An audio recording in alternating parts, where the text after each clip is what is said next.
The 48 laws of power. आज हम इल्म की बातें में द 48 लॉज ऑफ पावर में से लॉ नंबर 11 डिस्कस कर रहे हैं।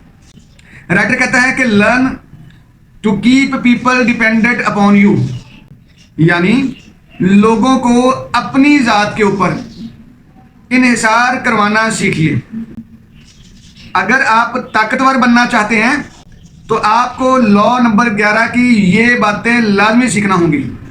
नंबर 1, राइटर कहता है कि कंट्रोल पीपल थ्रू डिपेंडेंसी, लोगों को इन्हिसारियत के जरिए कंट्रोल करें। नंबर 2, राइटर कहता है कि मेक योर सेल्फ इररिप्लेसेबल, अपने आप को इररिप्लेसेबल बनाइए। नंबर 3, राइटर कहता है कि avoid full dependence of others. Number 4, create a web of dependence, dependence का एक पूरा जाल बुनिए। नंबर 4, राइटर कहता है कि अवॉइड बीइंग डिपेंडेंट, दूसरों को अपनी ज़ात पे अपने आप पे इन्हिसार करवाइए और अपने आप को यानी खुद को दूसरों पे इन्हिसार करने से बचाइए। आखिरी बात कहता है मेंटेन बैलेंस इन रिलेशनशिप्स। बिस्मिल्लाहिर्रहमानिर्रहीम। साथियों, आप देख रहे हैं इल्म की बातें और आज हम डिस्कस कर रहे हैं द 48 लॉज ऑफ पावर में से लॉ नंबर 11। राइटर कहता है कि learn to keep people dependent on you, ये सीखिए कि लोग आपकी ज़ात के ऊपर किस तरह इन्हिसार कर सकते हैं। कहते लोगों को अपने ऊपर इन्हिसार करवाना सीखिए। जब कभी भी लोग परेशानी में हों, जब कभी भी लोग उलझन में हों, जब कभी भी लोग तकलीफ में हों, तो वो अपनी तकलीफ, अपनी उलझन, अपनी परेशानी के हल के लिए आप पे डिपेंड करें, आपके पास आएं, आपके लिए अपने मसाइल को हल करें। तो कहता है ये सीखें, ये डिपेंडेंसी, दूसरों को अपनी ज़ात के ऊपर डिपेंड करवाना, कहते हैं ये एक आर्ट है, ये एक स्किल है, इसको सीखिए। नंबर 2, राइटर कहता है नंबर 1, राइटर कहता है कि कंट्रोल पीपल थ्रू डिपेंडेंसी, लोगों को अगर कंट्रोल करना है तो डिपेंडेंसी के जरिए कंट्रोल किया जा सकता है। देखिए, हम लोग इंसान है ना, हम एक दूसरे के साथ ज़रूरियात की वजह से कनेक्टेड रहते हैं, जुड़े हुए हैं। जो बंदा ज़्यादा ज़रूरियात पूरे करेगा उसके साथ हम ज़्यादा जुड़े रहते हैं। ठीक है, आपने देखा नहीं कि शहरों में आबादियाँ ज़्यादा क्यों होती हैं? कि शहरों में ज़रूरियात ज़िंदगी की चीज़ें जो होती हैं वो जल्दी, ज़्यादा और आसानी से मुयस्सर होती हैं। ठीक है, इसलिए शहरों में आबादी ज़्यादा होती है, यानी शहरों में लोग ज़्यादा कनेक्टेड रहते हैं, ज़्यादा जुड़े होते हैं एक दूसरे के साथ देहात की निस्बत। इसलिए हम उस बंदे के साथ ज़्यादा रवाबत रखते हैं जो हमारे ज़रूरियात, हमारी मसाइल, हमारी उलझनों को ज़्यादा हल कर सकता है, हमें ज़्यादा प्रोटेक्ट कर सकता है, हमें ज़्यादा फ़ायदा दे सकता है। तो इसलिए राइटर कहता है कि कंट्रोल पीपल थ्रू डिपेंडेंसी, लोगों को डिपेंडेंसी के ज़रिए कंट्रोल करना सीखिए, कंट्रोल करें उनको। ठीक। नंबर 2, राइटर कहता है कि मेक योर सेल्फ इररिप्लेसेबल, अपने आप को रिप्लेसेबल होने, इररिप्लेसेबल बनाइए, यानी रिप्लेस होने से बचाइए। दोबारा बोलूं, अपने आप को इररिप्लेसेबल बनाइए, यानी कोई बंदा आपका नेमल बदल नहीं होना चाहिए, कोई बंदा आपका सब्स्टिट्यूट नहीं होना चाहिए, कोई बंदा आपको रिप्लेस नहीं करना चाहिए। आपको अपने आप को इररिप्लेसेबल बनाना है। इस मकसद के लिए राइटर ने कहा है कि आपके पास 3 चीज़ें हैं। पहली, यूनिक स्किल्स, आपके अंदर बड़ी यूनिक स्किल्स होनी चाहिए। भाई अगर यूनिक स्किल्स होंगी तो आप इरिप्लेसेबल होंगे। अगर आपकी स्किल्स यूनिक होंगी, आला होगी, बेहतरीन होंगी, तो लोग आपके साथ जुड़े रहेंगे, आपके पास रहेंगे, आपके आसपास होंगे। आपके आसपास होंगे तो आप पे डिपेंड करेंगे, ठीक? तो आप इरिप्लेसेबल बने रहेंगे। तो पहली बात है डिवेलप यूनिक स्किल्स। इसी तरह नंबर 2 कहता है यूनिक नॉलेज। आपके पास नॉलेज भी बड़ा यूनिक किस्म का होना चाहिए, आला किस्म का होना चाहिए।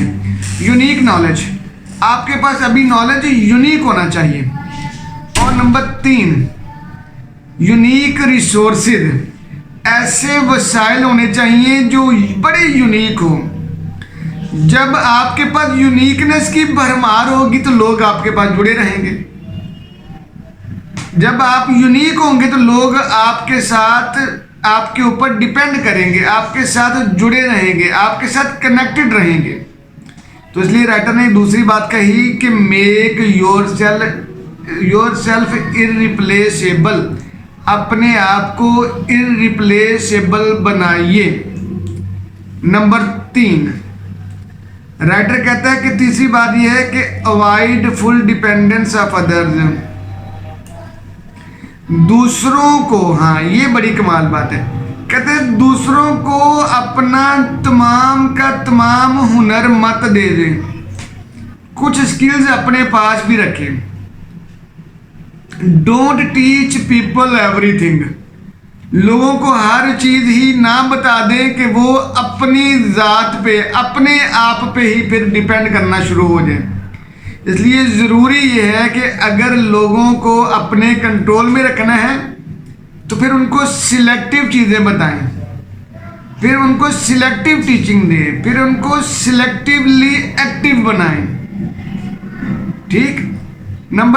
नंबर 4 राइटर कहता है कि नंबर 4 पॉइंट ये है कि create a web of dependence, एक ऐसा जाल और नेटवर्क बनाएं जिसमें लोग आपके ऊपर डिपेंड करें, ठीक? मसलन कहता है surround your self with allies, अपने एलाइज के इर्द गिर्द रहें, अपने एलाइज क्रिएट करें, हमायती बनाएं अपने सबऑर्डिनेट्स, अपने सबऑर्डिनेट्स तैयार करें। Who are unable to thrive without you, और ऐसे लोगों को अपने इर्द गिर्द रखें जो आपके बगैर कामयाब हो ही ना सके, आपके बगैर काम कर ही ना सके, आपकी गैर मौजूदगी में वो तरक्की कर ही ना पाए। यानी create a web of dependence, आपने डिपेंडेंस का एक जाल बुनना है, ठीक? और नंबर 5 राइटर कहता है कि अवॉइड बीइंग डिपेंडेंट, ये बड़ी अहम बात है साथियों। जिस बंदे पे जो बंदा आप पे डिपेंड कर रहा है, इसका मतलब है वो कुछ ना कुछ आपका भी फायदा कर रहा है, तो कुछ डिपेंडेंसी आपकी भी उसके ऊपर है। आप भी अपने छोटे मोटे काम उससे लेते हो, जैसे वर्कर्स हैं, किसी फैक्ट्री में काम करते हैं तो वर्कर डिपेंड करते हैं फैक्ट्री के ऊपर। अब फैक्ट्री डिपेंड करती है वर्कर के ऊपर, अगर वर्कर नहीं होंगे तो फैक्ट्री नहीं चलेगी, अगर फैक्ट्री नहीं होगी तो वर्कर नहीं काम कर पाएंगे, तो दोनों डिपेंड करते हैं। लेकिन कहते हैं कि आप अगर कामयाब होना चाहते हैं, पावरफुल बनना चाहते हैं, तो ये याद रखें कि अपने आप को दूसरों के ऊपर डिपेंड ना करें, अपने आप को दूसरों पे डिपेंड ना करवाएं, खुद दूसरों पे इंहिसार मत करें, खुद दूसरों पे डिपेंड मत करें। क्योंकि देखें, अगर आप दूसरों पे डिपेंड करेंगे तो फिर आप एक्सप्लॉइट हो जाएंगे, फिर आप ब्लैकमेल होंगे, फिर आप यूज हो जाया करेंगे। तो इसलिए ज़रूरी है, आपने देखा होगा कि जब फैक्ट्रियों वाले, जब मजदूर स्ट्राइक पे जाते हैं तो फैक्ट्रियों वाले उलझ जाते हैं, लेकिन अच्छे नेटवर्क वाले क्या करते हैं, उन्होंने अपनी लेबर का बंदोबस्त किया होता है, वो ओपन एंडेड खेलते हैं, ओपन एंडेड रहते हैं, ठीक है ना? तो ये बड़ी ज़रूरी बात है कि अपनी जो डिपेंडेंस है अपनी ज़ात की, उसको अवॉइड करें। दूसरों पे ज़रूरत से ज़्यादा डिपेंड करने से परहेज़ करें। अगर आप ताकतवर बनना चाहते हैं ना, तो फिर दूसरों को कंट्रोल करें और खुद कंट्रोल होने से बचें। दूसरों को अपनी ज़ात पे डिपेंड करवाएं और दूसरों पर डिपेंड होने से बचें, दूसरों पे डिपेंड करने से बचें। इसका बड़ा आसान तरीका है। राइटर कहता है कि अपने आप को कीमती बनाएं। जो चीज़ कीमती होती है ना, लोग उसके साथ या उस तक रसाई करने में फ़ख्र महसूस करते हैं। ठीक है, जो लोग आला होते हैं, आला किरदार के, आला इखलाक के, फिनंशियली जो बहुत अच्छे स्टेटस वाले होते हैं, जो किरदार के लिहाज से बहुत अच्छे वाले लोग होते हैं, जो कनेक्शन के लिहाज से अच्छे होते हैं, जो इतबार और इतमाद के लिहाज से अच्छे लोग होते हैं, लोग फिर उनके साथ जुड़ते हैं, उनके साथ कनेक्ट करते हैं। तो कहते हैं अपने आप को कीमती बनाएं, सिर्फ फाइनेंशियली नहीं, किरदार वाइज कीमती बनाएं। इखलाक आपका बड़ा कीमती होना चाहिए, आपकी बात, आपका बोल बहुत कीमती होना चाहिए, यानी आपकी ज़ात कीमती होनी चाहिए, ताकि लोग आप तक पहुंचते हुए फ़ख्र महसूस करें, आपको वैल्यू दें, आप एक वैल्यूड शख्सियत बने। ठीक, तो इसलिए आखिरी बात राइटर ने कही कि मेंटेन बैलेंस इन रिलेशनशिप्स, तवाज़ुन बड़ा ज़रूरी है। ठीक है, यानी विन विन सिचुएशन में अगर आप तवाज़ुन नहीं रखेंगे रिलेशनशिप्स में, तो फिर आप कामयाब नहीं हो पाएंगे, फिर आप पावरफुल नहीं हो पाएंगे। आपको तवाज़ुन रखना है, आपको ये ज़रूर देखना है कि आप इम्बैलेंस का शिकार ना हो जाएं, आप मेजर को माइनर और माइनर को मेजर के साथ गडमड ना करने वाले हों। आपको मेजर की वैल्यू पता हो और माइनर की वैल्यू पता होनी चाहिए। जब तक आप बैलेंस नहीं कर पाएंगे, रिलेशनशिप्स में को बैलेंसली नहीं लेके चलेंगे, तब तक आप पावरफुल नहीं बन सकेंगे। इसलिए सबसे ज़रूरी बातों में से एक ज़रूरी बात ये भी है कि अपने आप को बैलेंस बनाएं और अपने रिलेशनशिप्स में बैलेंस रखें। यही एक तरीका है जिससे आप पावरफुल बन सकते हैं। जी जज़ाकल्लाह जी।